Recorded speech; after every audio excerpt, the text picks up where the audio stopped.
কৃষ্ণ বিষ্ণু বিষ্ণু বিষ্ণু বাবু দিলে কিংবা চরণ কৃষ্ণে সত্যি নায়ক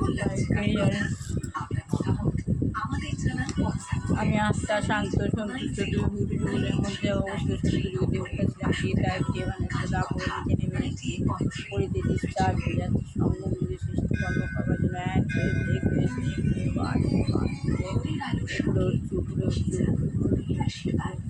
জন্য শাখা বাবা শিব নিজে বসে আছেন বাবার প্রচন্ড শ্রাবণ মাসে বাবার জ্যোতি প্রচন্ড জ্যোতি বিচ্ছুরিত লাল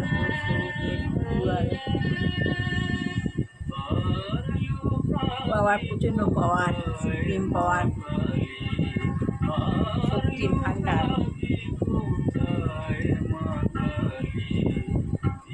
পাওয়ার জ্ঞানের শক্তির ভান্ডার আমি বাবার সম্মুখে গিয়ে বসে বাবার দুটি জীবনের মধ্যে থেকে আমি আমার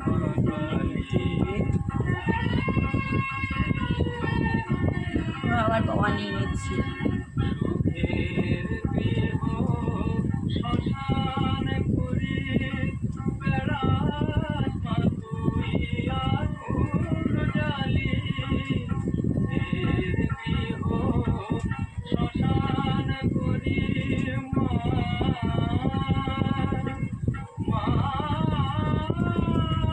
হাজব্যান্ডকে পাওয়ার দিচ্ছি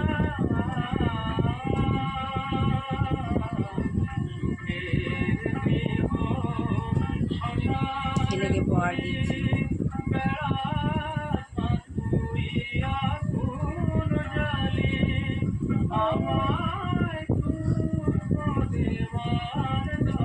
বৌমাকে পাওয়ার দিচ্ছি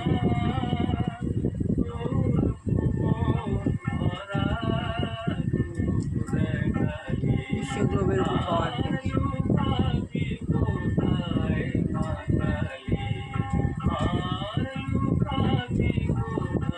এবার পাওয়ার নিয়ে আস্তে আস্তে নিচে নেমে আসছে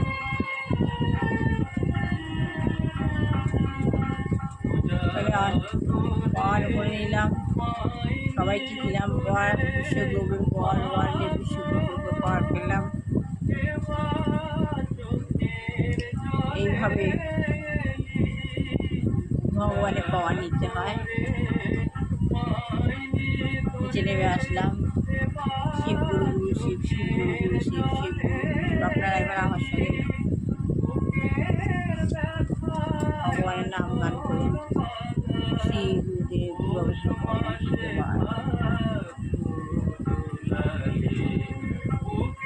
শিব গুরু শিব আপনাদের মনস্কামনা পূর্ণ হবে বাবার নাম করলে আমি ঘরে বসেই করি সঙ্গে যাই না ওই জন্য ঘরে বসে করছি চিরকাল করে যাব যত ঘরে বসে করবো তত ভালো হবে শ্বেত পড়াশোনা দেবী শ্বেত সবিতা শতপথ তাকে অন্যের শ্বেত বিরাট লঙ্কার মুনি বিশ্বকে সদানন্দ তাং দেবী সরস্বতী দিশা লক্ষ্মীদেব পায়মা লঙ্কাবুলং জঙ্গল বিষ্ণু কবিরাজ নিয়ম সুখাদাসী মাইলাম মহারতী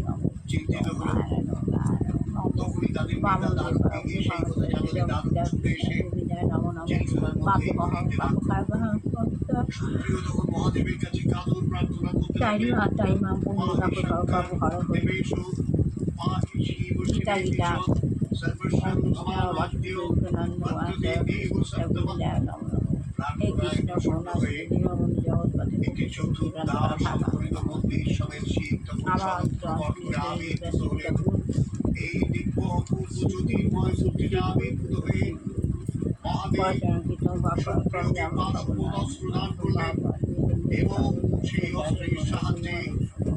জগৎপথে শিবায় শান্ত তহতে কর সকল মন্দাকান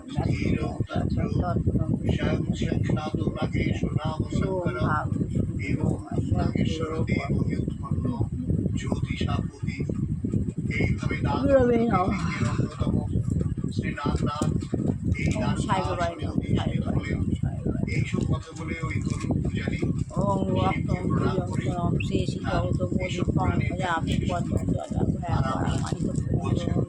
স্বামী অচ্যুতানন্দজি ওম জোম সাহা ওম নাগেশ্বরকে জোম প্রণাম জানালাম। ওম রওনা হওয়ার বিষ্ণু আগে ওম বিষ্ণু ওঙ্কারায় অধিক বচন নাগযজ্ঞ কবি তিনি নাগাঙ্গ নাগমালি নাগেশ্বর গুরুদেব ভগবান শিব আমাকে গুরুদেবের মধ্যে এই কাজ করাচ্ছে।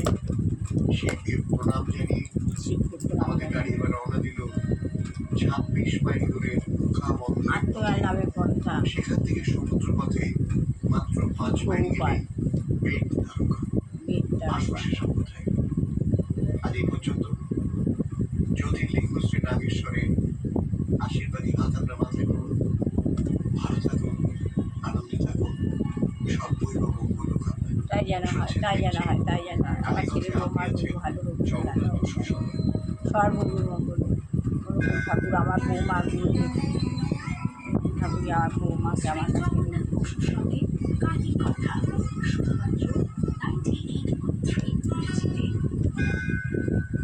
বৈজ্ঞানিকেরা বলে যে রাসায়নিক উপাদানগুলি হচ্ছে জীবনের কারণ। রাসায়নিক যে উপাদান সেগুলি হচ্ছে জীবনের কারণ, কিন্তু বৃক্ষটির জীবিত অবস্থায় যে সমস্ত রাসায়নিক উপাদানগুলি তাতে ছিল, কিন্তু ওই বৃক্ষটির জীবিত অবস্থায় যে সমস্ত রাসায়নিক উপাদানগুলি তাতে ছিল সেগুলি এখনও রয়েছে, আর জীবনী শক্তিও রয়েছে। তাতে হাজার হাজার জীবাণু রয়েছে এবং তারা সকলেই সজীব প্রাণী। কেউ বলতে পারে না যে এই গাছটিতে জীবনী শক্তির অভাব আছে, কেউ বলতে পারে না যে এই গাছটিতে জীবনী শক্তির অভাব আছে। এই যে গাছে আমি বসে গেলাম, উপরে উঠে পুরো একটা গাছ আছে ওই বৃক্ষ, কিন্তু এই গাছটি জীবনী শক্তির কী হলো? কিন্তু এই গাছটির জীবনের শক্তির কী হলো? সে প্রভাব বলছেন হ্যাঁ,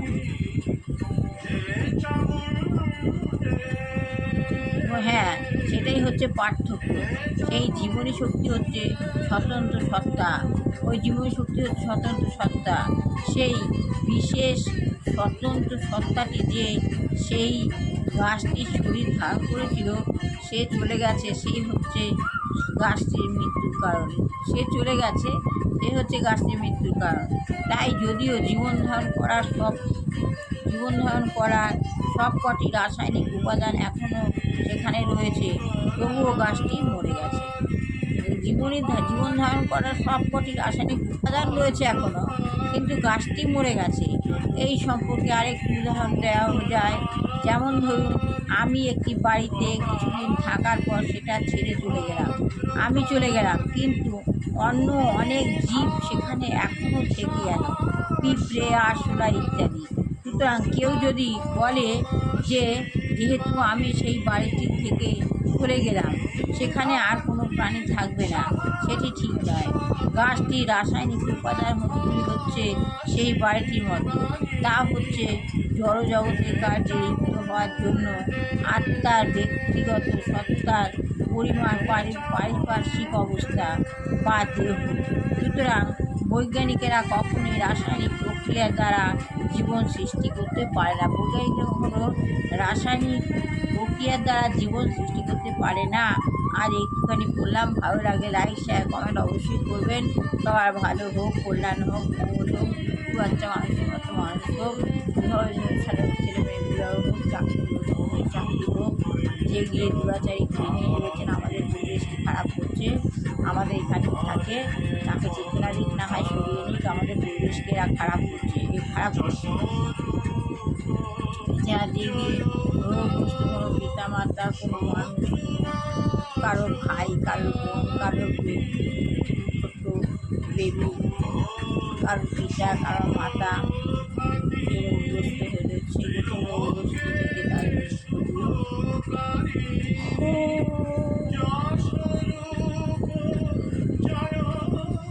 আমাদের কোয়ার্টারে একজন ছেলে রয়েছে, তার বিয়ে হয়ে গেছে, খুব করে খুঁজছে সুকুমার রায়। ওর একটা চাকরিওয়ালা মেয়ের দরকার, একটা ভালো মেয়ে খুঁজে দাও। আমার ভাই অরূপ চক্রবর্তী, ওর একটা সমস্যা হয়েছে,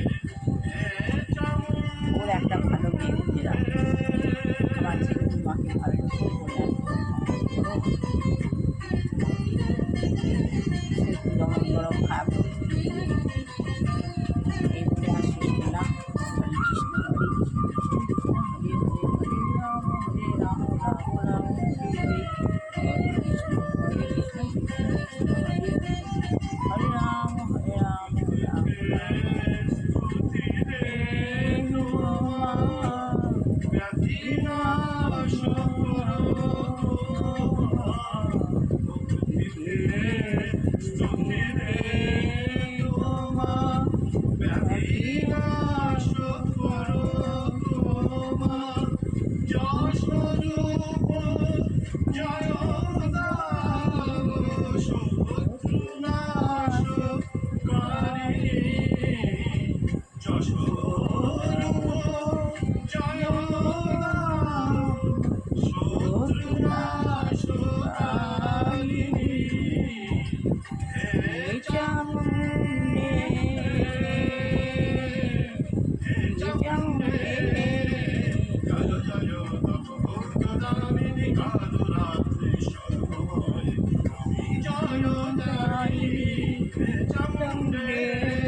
চামুন্ডে হরে কৃষ্ণ কৃষ্ণ কেমন লাগছে কালী কথা?